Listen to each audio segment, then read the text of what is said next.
Living an effective life in 2021. Living an effective life in 2021.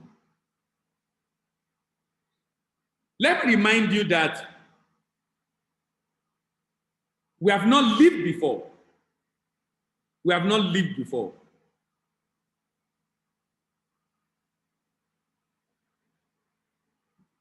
We met ourselves here. We became aware of ourselves after a while, but we have not lived before. So in the real sense of the word, we don't know how to live. We don't know how to live. That I'm a professor, I have a PhD, I'm a graduate, I'm educated. It's not enough to say that I'm living an effective life. It's not enough. It's not enough. It's not enough. And the deception of our days is for individuals to think they are living an effective life just because they are able to acquire the good things of life. Just because they are able to acquire the good things of life. Being able to acquire the good things of life is not enough to say that living an effective life. Being able to acquire the good things of life is not enough to say you are living an effective life. And we all know the concept of effectiveness. There is a difference between effectiveness and efficiency. To be efficient is being able to maximize resources you have. To be effective is to be able to use that maximized resources to achieve maximum result. Maximum result. So if I am not achieving maximum result, I am not effective. The only challenge is that I might not realize I'm not effective until my latter years, actually. I might not realize I'm not effective until my latter years. When I sit down and ask myself critical and important questions, only to realize that I've just lived a wasted life. And it's great we are discussing this end of 2020. We are just starting the new decade. We've done 1 year already in the decade. So we still have 9 years to go in the decade. We still have 9 years to go in the decade. So what we must learn to do is to live an effective life. Like I said, I have a good house, I have a job, I have a car, I have a family, I'm married with kids. It's not enough to say an individual is living an effective life. Because living an effective life is far, far beyond that. If you say the yardstick for effective living is the fact that I have a car, I have a house, what will you say about Mary Slessor? What will you say about Mother Teresa? What will you say about Maria Montessori? What will you say about men and women who live in this world, contributed significantly to what we are even using today, but they are long gone. But they are long gone. But are we saying they didn't live an effective life because they are not? What will you say about Mary Slessor? Because they are not doing what every other person is doing. So the question is, those that have done those things that we are all wanting to do, how many of them can we even remember? How many? The contemporaries of Mary Slessor, contemporaries of Maria Montessori, the contemporaries, and I'm deliberately mentioning women so that we can understand that because women are, you will expect that if a man probably does not care, I'm not sure a woman will be interested in marriage. We will be interested in having a kid. I mean, it will be much more interested probably than men. But these women live a life that today, some of us are enjoying. Some of us probably went to Montessori schools, in primary schools, in nursery schools. What we have today as nursing started with Florence Nightingale. Florence Nightingale. So these are issues that we need to discuss, and that's actually why the focus of the conversation is on discovering ourselves, so that we really are discussing issues that are more important. Issues that are more important.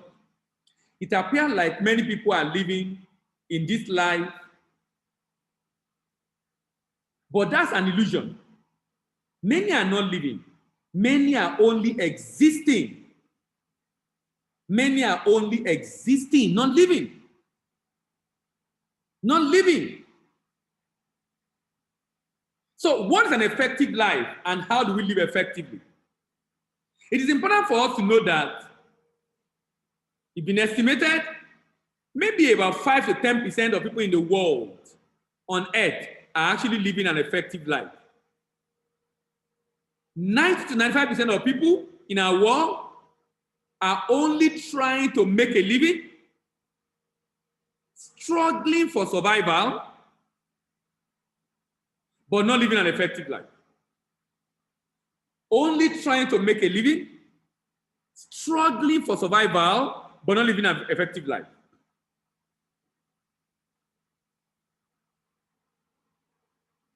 Ladies and gentlemen, life is a science. Life is a science that only few people have come to understand and master. And these are very few people in our world. These are very few people in our world. Life is a science. Only few people have mastered it. And the people that have mastered it are very few. Very, very few. Very, very few. You must stop trying to make a living and begin to live, because it is not enough to have life, but it is more important to live it effectively. An effective life is not a busy life. You know, a lot of us are very busy. Very, very busy. Wake up in the morning, get ready to go to work. I say, we're very busy. Being busy does not mean you are living an effective life. Being busy does not mean you are living an effective life. Being busy does not mean you are living an effective life. People are busy on a job. Some are busy in doing business. But this is not living, because people are not within their own location. People are not within their own location. To receive your full allocation from life, you must locate your own location. To receive your full allocation from life, you must locate your own location. Most people that are described as living full life, particularly at funeral services or funeral programs,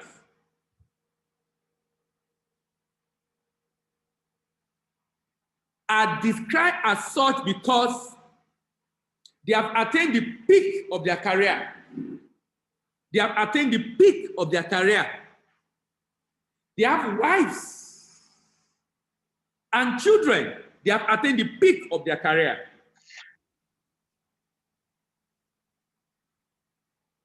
And so the question you should ask yourself is, how did we even arrive at that point where achievement in career becomes the real achievement in life? And I asked myself, so what was life meant for in the first place? Was it meant for career? Or there's a more ideal reason? You know, Miles Monroe said, when the purpose of a thing is not known, abuse is inevitable. When the purpose of a thing is not known, abuse is inevitable.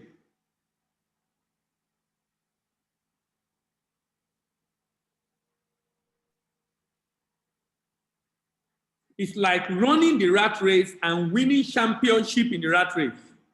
That cannot be an effective life. Some are described to have lived a very colorful life because their life was not boring. An effective life is not determined by longevity of existence, but rather by alignment with what you are called to do. Even if someone died at 30, the person might have lived an effective life much more than someone that died at 70. And you know what? Jesus was a good example. Jesus was a good example. Jesus died at 33. Someone said, if longevity is a testimony, then Jesus must be an embarrassment. And why did he say that? Jesus Christ died at 33, but you and I, we don't have our peace without his name. We don't have our peace without his name. We don't have our peace without his name. Why?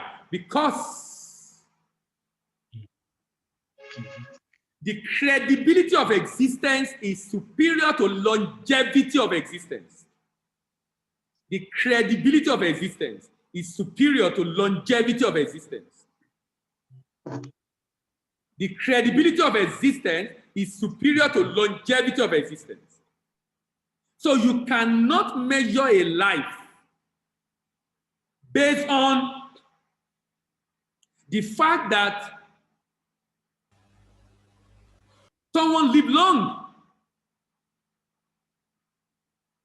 In as much as everyone wants to live long, but you know what? You can't measure life. If you measure life based on that, that would be a wrong yardstick. Because people live till 80, nobody knows they exist. People live to 70, nobody knows they exist, let alone when they leave. So what kind of life is that your presence or absence make no difference to the world? When someone dies at a very young age, we see that as a tragedy, but we fail to check if that short life was an effective life, like the life of Christ. We are entering into a new year, ladies and gentlemen. You shouldn't live the new year the way you live the old year. You shouldn't. There is a protocol to living. There's a way to live. There's a protocol to living. There's a way to live. You cannot live the new year the way you live the old year. It does not work that way. If you continue, nothing will change. Nothing will change.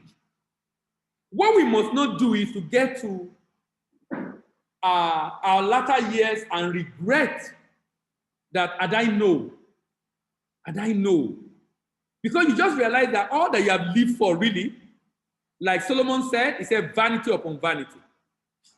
Remember, we brought nothing to this world and we are taking nothing out.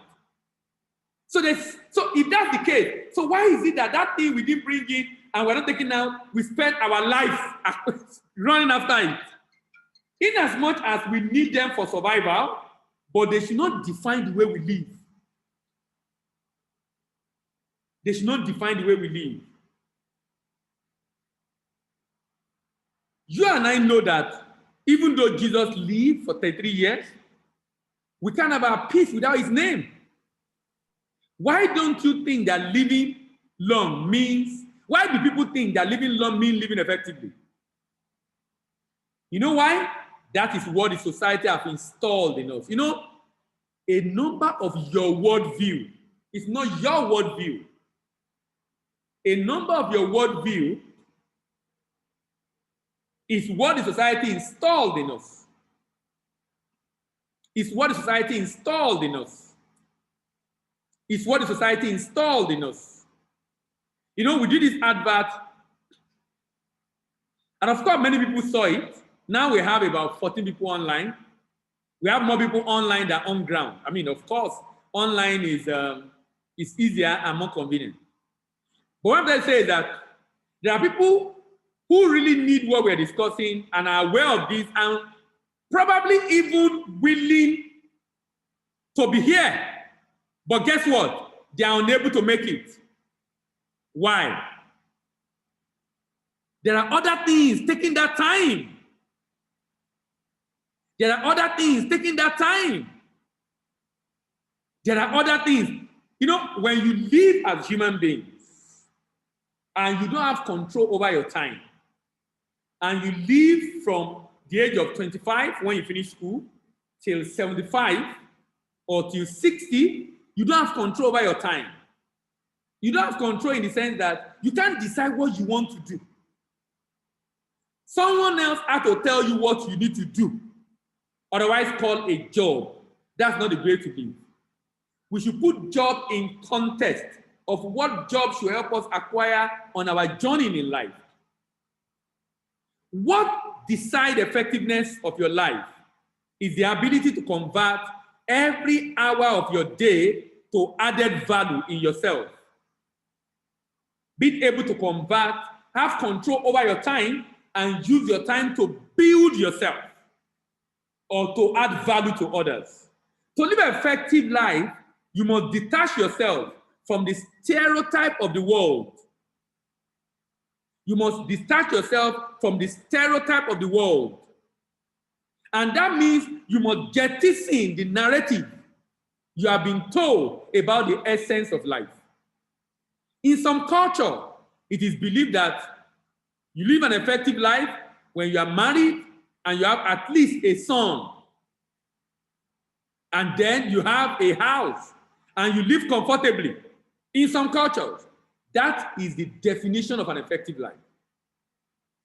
In some other culture, particularly in the Western world, some consider a person that is married and build a house and plant a garden with trees inside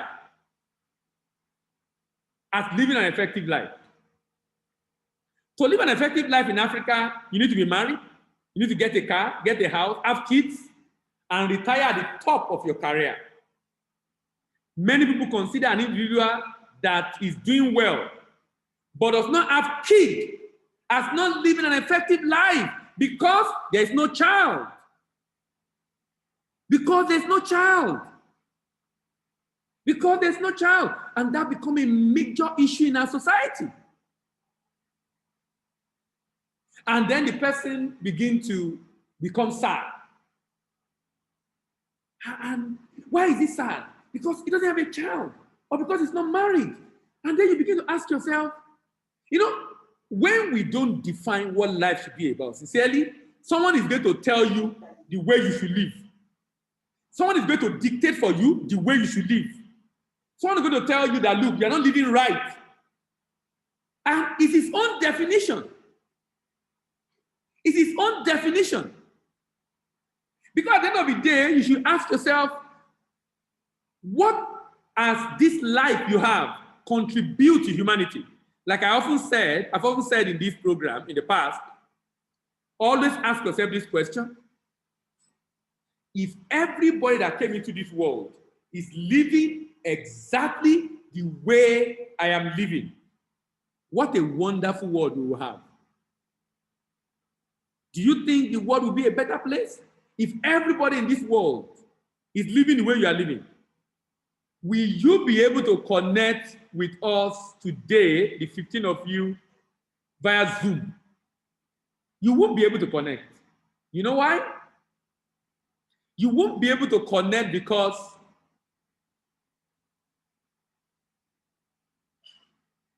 someone thought of this ahead and make it possible that we have some of us in Port Harcourt, in is it Akwa Ibom or Cross River State. Sometimes we have people joining us from outside the country, being able to connect. Why? Because someone thought of this, and this was his contribution to humanity. Question to you: what is your own contribution to humanity? What is your own contribution to humanity? Do you know that there are many people that are married with kids, but making life miserable for their wife, or their husband, or their kids? Why? Because a lot of people are married, they're not ready for marriage. A lot of people have kids, they're not ready to have a child. Why? They can't even manage themselves, talking of managing a family. And they don't even know the essence of the husband or the wife or the children. As a matter of fact, there are many people that are married but living a very, very miserable life. Very, very miserable life. And effective living is not personal aggrandizement or extravagant living to show off your wealth.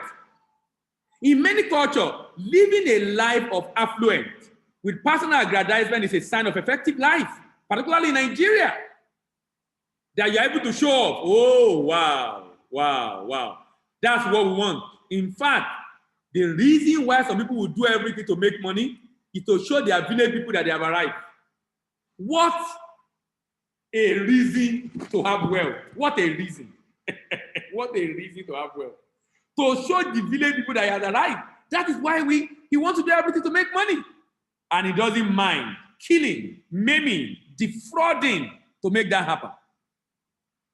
Making it and living big is a lot, with a lot of money rather, is what many people consider to be living an effective life.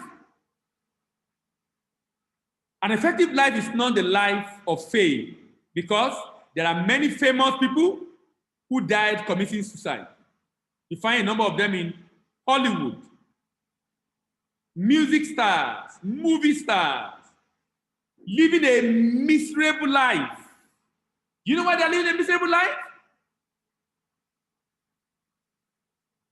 You know, when you are living and you don't align with design, when you now have the wealth, you now realize that what you really want is not wealth. You now begin to find what you want. And people commit suicide, even as a millionaire. Why? Why? Because they are living a miserable life. Most of us have been programmed to run after mirage, to try to make it and show off the wealth. Many have been deceived that it is salary that brings fulfillment. Some have been deceived that going to church or preaching to people is living an effective life. In as much as those things are good, but that's not a way to live an effective life. Unfortunately, many people are not being taught, even in religious organizations, how to live an effective life. Many of them are just wasting their life away in different religious activities without living an effective life. This is why some religious people today are frustrated. They are as frustrated as those that are in nightclubs, as in they are Christians, but they are as frustrated as those in nightclubs. They are as worried and bothered and disturbed as those in nightclubs. So there's no difference, really. Why? Because they're not living an effective life. Being born again does not mean you are living an effective life. Going to church does not mean you are living an effective life. Engaging in religious activity does not mean you are living an effective life.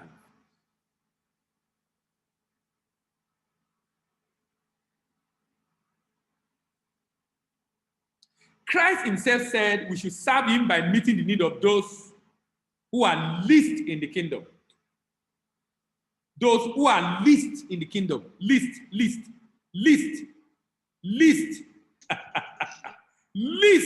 in the kingdom. Those who are least. Not, you know, what you hear today in churches is giving up, giving to the rich man of God. But Jesus said, you serve him when you give to the least. Those that are hungry, those that are thirsty, those that need clothing, those that need help. That means if God expects you to serve him by serving people as an inventor, but you are serving him as a pastor, you are not living an effective life. You are not living an effective life. You're not living an effective life. You're not living an effective life. You will make more impact as an inventor solving human problems than being a pastor if you're not called to be a pastor. There are many people in our world that are busy doing very well in what they are doing, but not in their area of calling. Most of us live our life just to have results. And this is true. An effective life must have results. But in result, in which area of your life? Look at what someone said. He said, I climbed the ladder of success only to get to the top and realize I was leaning on the wrong wall. I climbed the ladder of success only to get to the top and realize I was leaning on the wrong wall.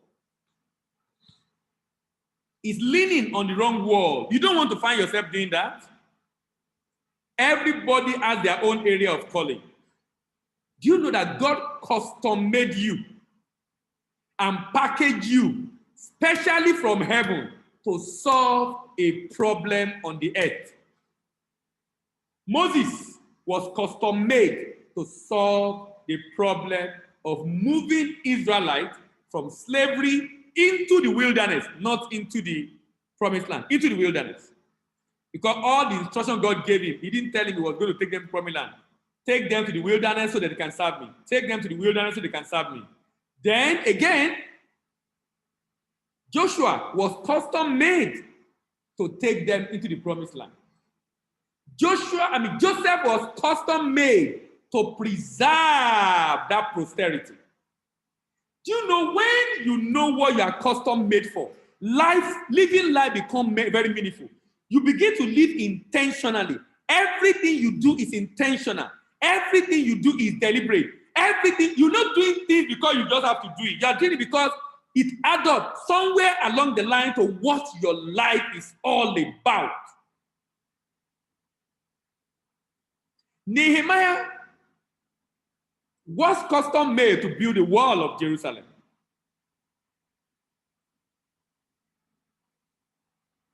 And even Jeremiah himself was custom made to be a prophet to the Israelites. Every one of us basically was custom made with skill to construct the tabernacle in the wilderness. Nehemiah with skill to build, civil engineering, to build the wall of Jerusalem.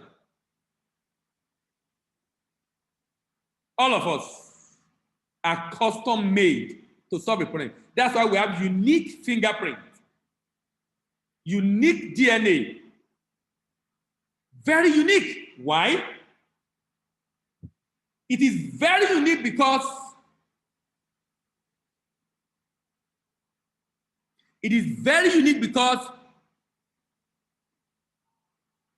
you have a problem you are designed to solve for a group of people on the earth.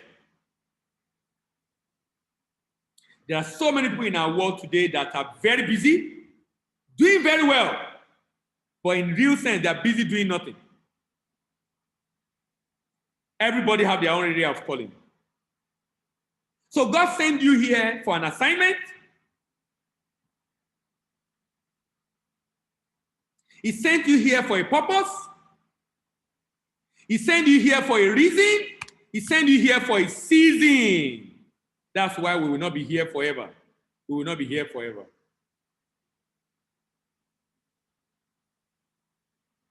You know, some people pity people that do not have kids,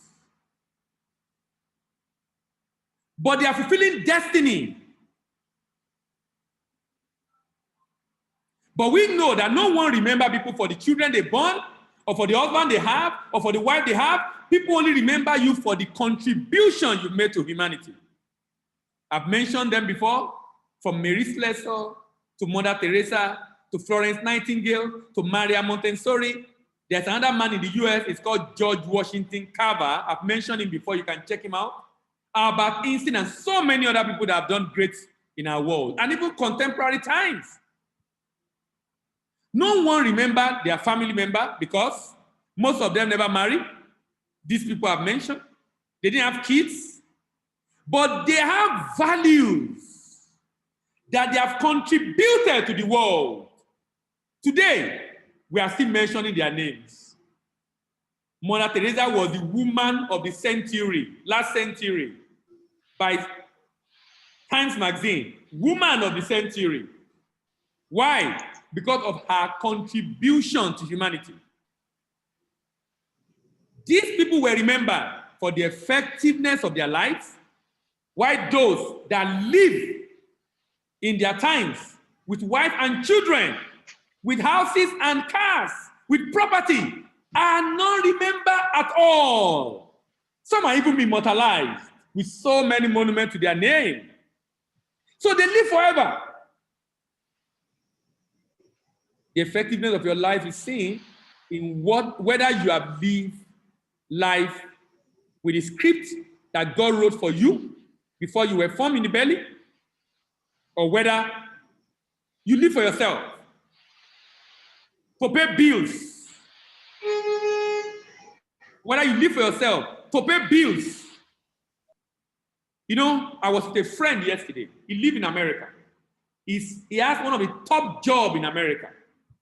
He's one of the people you can call senior management in the company he works in America. He's in the front line of technology in America. He's a Nigerian. He's a friend from primary school, actually. And we're discussing this issue.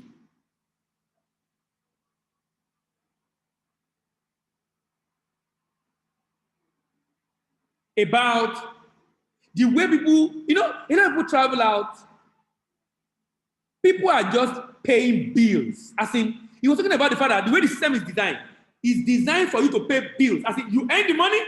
If you are not wise, you spend all the money in the system. Particularly those struggling. Paying bills. Paying bills. So people begin to work at 25 until 50, 55, 60. They are just paying bills. The only thing they can show is that they have a mortgage, they have a house. What a life. What a life. Oh, they send their children to school. What a life. If everybody lived that way, are we going to have the world we have today? The effectiveness of your life is seen in whether you have lived life based on the script God wrote for you. As I round off the first session, the magic word that you need to reclaim your years and become effective is to become conscious of your life. I saw a quote this morning. I was listening to a podcast. Let me see if I can get that quote and close with that.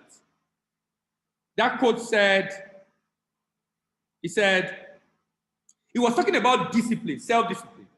Self-discipline is about leaning into resistance, taking action in spite of how you feel. Now, listen to this. Living life by design, not by default. Living life by design, not by default. Living life by design, not by default. I don't know if that sounds familiar. Living life by design, not by default. You know why? People actually live by default. Factory setting. And the factory is Nigeria. The environment has set us with a mindset that made us to live by default mode of the environment. He said, living life by design, not by default. But most importantly, is acting in accordance with your thoughts and not your feeling. That means what I do is as a result of my thinking, is not as a result of how I feel. What I do is as a result of my thinking, not as a result of how I feel. Acting according to thinking, deep thought, not based on feeling, how I feel. All right, this is the introduction for the program today. What I've just done is to stress the need to discover ourselves. For some of us that have discovered ourselves, maybe it will be a reminder. But for those of us that have not, maybe it will be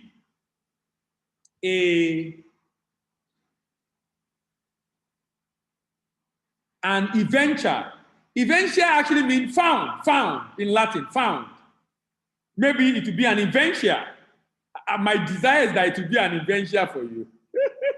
All right, let me take some questions and comments starting from online before we move on to the next session. I've shown the timetable before. Theophilus, I don't know if the timetable is ready. If you can send it to me so we can display it. But I have the raw version I did, so I'll just display that while I hear your comment. We have a number of us online. Glad to see you today. I can see a number of people from Damaris to Faith.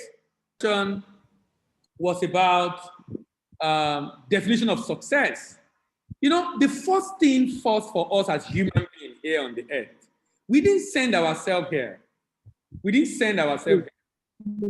Wow. Our coming here was based on the Creator who created us because he has a reason.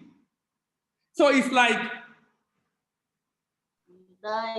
I sent my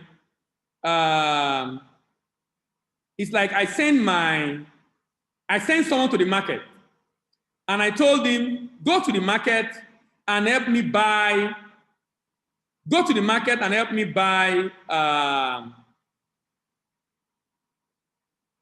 tomato or pepper or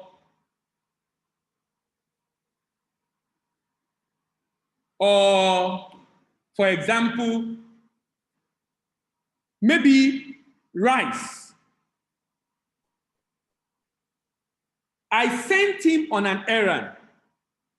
Sending me on an errand means that I gave him transport fare, I gave him money, and I gave him an assignment of what he's supposed to do. On the way, he discovered that he was supposed to go and buy pepper, and he has money to buy pepper. But he decided to use the money to eat. I gave him money for transport and food. But he decided to use the money to eat. What he used it for is not bad afterward, to maintain himself, to keep himself alive. But the reason for him going out in the first place was not for him to go and eat. It's for him to go and buy me pepper. Just as way of illustration. I'm basically saying that the assignment is what defines the resources you have and what you are meant to do. So if I spend my entire life getting married, having kids, buying cars, building houses, and I define that as being successful, I have not even touched the reason why I'm here in the first place. Because those things are only to maintain me, to keep me here. To keep me here. And when I'm talking about discovering yourself and doing something with your life, it might even be a social enterprise. It might not necessarily be in business as in business, but you will definitely have something you are doing that you are in charge. It might be a social enterprise. I often use a lady.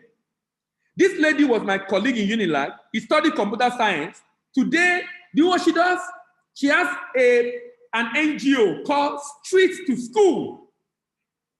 She takes children off the street and put them in a school. Today, she has her own school, still taking children off the street, buying bags for them, buying shoes for them, buying everything. And now she's an NGO. She has international sponsors to do those things. That is what our heart yearns for. Now, imagine her being a computer scientist, working in a bank, doing so well, or working even abroad, enjoying herself. But you know what? Look at what her heart yearns for. Look at what her heart yearns for. Look at what her heart yearns for. Look at what she is doing. So what I mean is, we should live life by design, not by default. So material acquisition cannot count for success. We define it as success because we don't have a better definition for success. Because how do you define success in life when you never consider the reason why you are here, unless the person don't understand the reason why he's here? So the question I then ask the person is, so why were you here in the first place? And for those that are atheists, we'll be discussing issue around that in the afternoon, every day between today and Thursday. For those that are having that mindset, so how do you bring yourself here? For those that are Christian, you and I know that God is not frivolous. He cannot create a man just for him to come to this world. If he's a Christian, get born again, waiting to go to heaven and die. It cannot be. It cannot be. Because you don't need to come here in the first place. There must be something else you're supposed to contribute to humanity. There must be something you're supposed to contribute. So if I get a job, my getting a job should be to help me to make that contribution to humanity. So that means the job is either helping me to get money or to acquire skill or to learn. That job cannot be forever. In another 5, 10 years, I should be out of that job. If I now am on that job for 25 years, 30 years, it doesn't make sense. It doesn't make sense. Why does it not make sense? There is something you are custom made for. So there's nothing wrong with you getting a job, but why are you getting a job? Is it going to contribute to what you want to do, or you just want to be successful? Talking about the other issue, when you talk about if everybody live the way I live, that's the reality of life. If everybody coming to this world live exactly the way you live, are we going to have Zoom? It's not about even doing business. I'm not talking about business. I'm talking about contribution to humanity. That means I can have a job and I have an NGO, contribute my own quota to humanity. I can have a job and I run a social enterprise. So that means my job is powering my social enterprise. My job is powering my social enterprise. So the idea basically is that I should not be living to exist. I should be living to contribute to humanity. Sam said, I don't know if I've been able to at least clear your concern a little bit. Samson, are you there, please? Yes, you did. You did clear my concern. Thank you so much. Thank you. I appreciate your question. Any other question before we move to the next session? So, Faith said, good morning, everyone. So how does one know what they are supposed to contribute to humanity? How does one know their design? Is there any particular age? No age. No age. As long as you are, by the time you're a teenager, you should be able to do that. The reason, what I did now is just introduction to stimulate that thinking in us. What we will be doing for the rest of the day and tomorrow and next tomorrow is answering that question, Faith. So Faith, the question you have asked is what this particular boot camp is about. The question you have asked is what this particular boot camp is about. If we are going to live the best kind of life on this earth, we must locate our location. Someone said, to receive your full allocation from life, you must locate your own location. To receive your full allocation from life, you must locate your own location. So what we are trying to do is to find a way to locate our own location, and then we will now be discussing. In fact, our discussion in January, we are going to have to modify. We are finding a way to, instead of having our daily program, maybe we'll do it once a week or something, so we have more time. But the idea is to find a way to take this conversation further in January, but to raise up, and my desire is at the end of by Thursday, before the new year, you will have no doubt about what you strongly believe your life must be about. That's the objective of this program.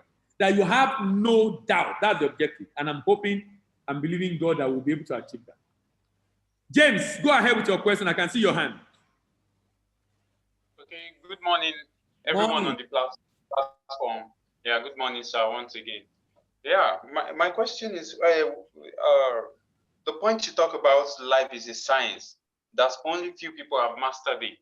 So I want you to share with us the price they pay that makes them to master life as a science that other people that are ordinary could not discover. So what were the price they pay? What were the price they paid for them to master it? That what makes it to what narrow it to those few people that master the science of life? Thank you, sir. Yes. Nothing narrowed it. What narrowed it basically is thinking. Thinking about what life is about. You know, if you are given to deep thinking, you will realize that we really cannot just live. As in, you can't, I'm trying to look for a better word to use. If you are given to thinking, you realize that there must be more to this life. There must be more to this life. You know, if you don't think that way, you will think that life is a fluke.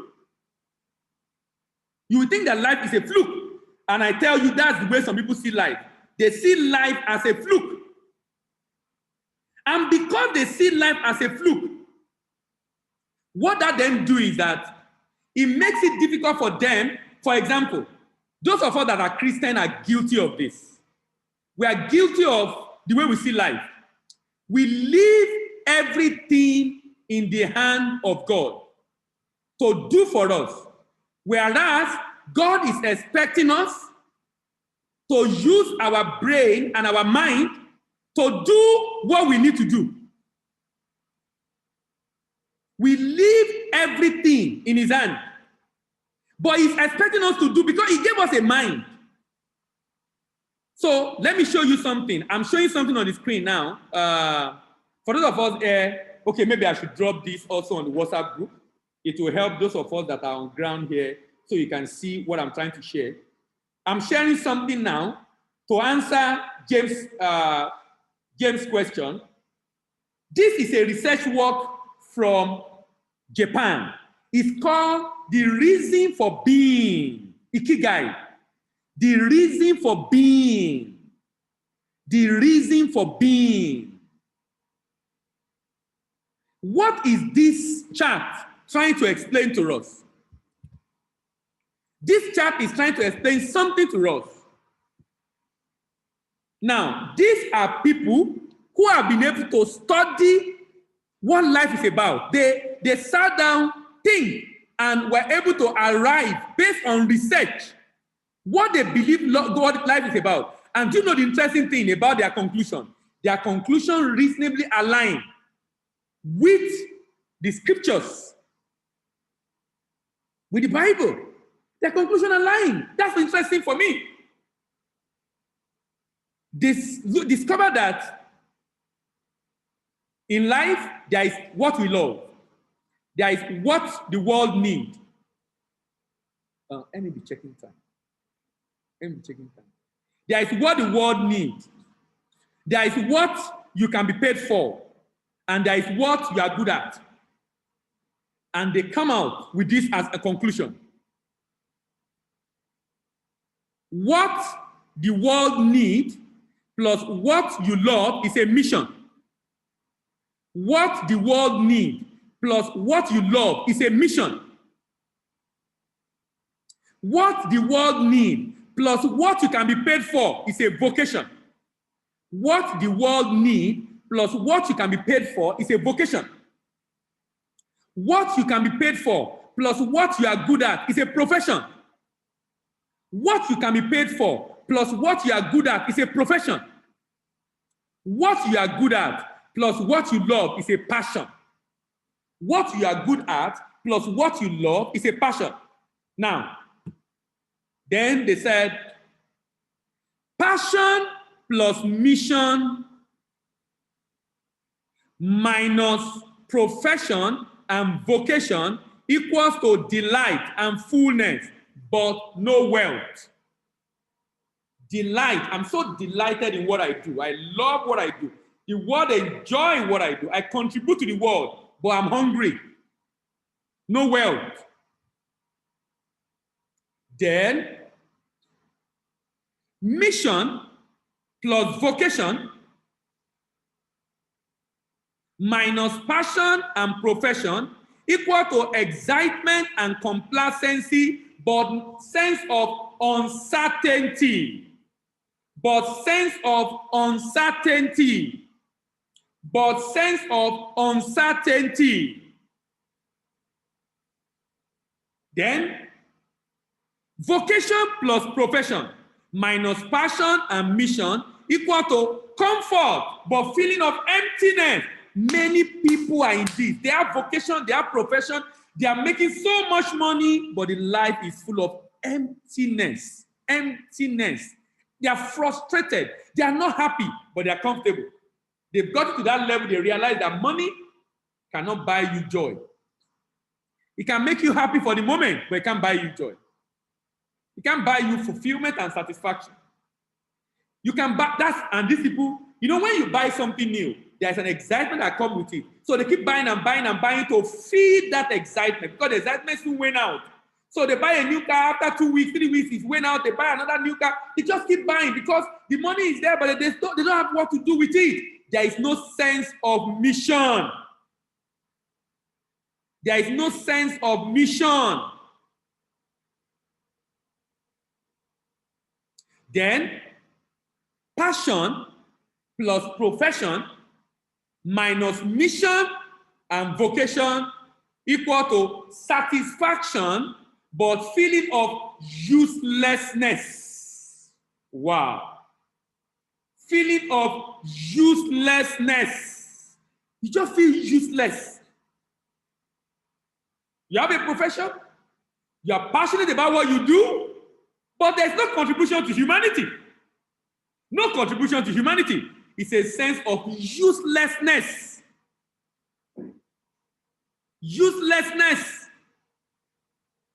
So, answering James' question, what has happened is that people have sat down to analyze, to ask, what really should life be about? And you know the interesting thing? Before the Japanese don't believe in God, a number of them they have different religion. But if they are actually study scripture, they will find all this in scriptures. All of them are in scriptures. All of them are in scriptures. They have just been able to put it together in a pictorial form that make it make sense. But if you have to look at it in scripture, you have to pick it up from different parts of scripture. But all of them are in scripture. Only that when we read the Bible, we read the Bible as a religious book. We don't read it as a manual that should guide the way we are to live a meaningful and impactful life on the earth. That is the biggest challenge we have. That's the biggest challenge we have. If we live in that mindset, sincerely, we'll find it a lot easier to be able to discover this ourselves. James, I don't know if I've been able to answer your question. Yes, sir. All right. We've spent 1.5 hours already, so we should be going to the second session right now. What's the time? 10:30, right? Huh? Faith. No, I've answered faith question. Yes. I've answered faith question. I've answered faith question. I've answered faith question. Is there another question before we go to the next one? Next on our timetable is who am I? Who am I? Who am I? It's called the question of identity. But let me ask, so any other person have a question before we move on? Any question before we move on, please? Okay, someone dropped something in the chat box. Okay, Theo said he has sent the design. Let me see if I can get it and show it. While I'm trying to do that, I will expect question, please.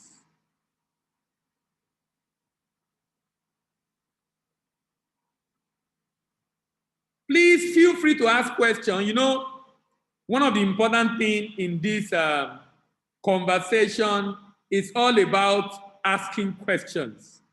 That's very important for us. And the reason why it's important is because when you ask questions, you find answer. When you ask questions, you find answer. If we don't ask questions, then it's to be tough for us to find the answer we are looking for. So please feel free to ask your question. You can raise up